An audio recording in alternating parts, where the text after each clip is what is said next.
saya telah memantau lah, pihak saya khususnya memantau ke semua 18 pusat mengundi yang dibuka mulai jam 8 pagi tadi.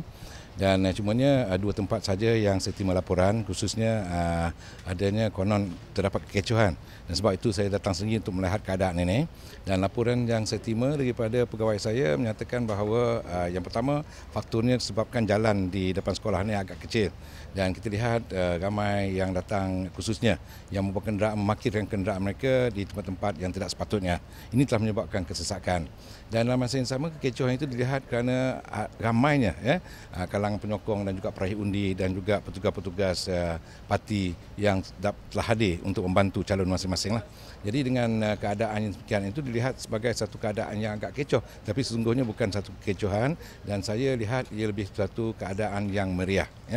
Dan untuk ini saya tidak mahulah sebang apa juga andaian yang dibuat. Sebenarnya keadaan keselamatan dalam keadaan yang terkawal dan anggota-anggota polis sedia berada, khususnya cawangan trafik, dan dalam masa yang sama pasukan-pasukan lain juga akan siap sedialah untuk mengambil tindakan bagi menentukan bahawa proses hari pengundi ini berjalan dengan lancar.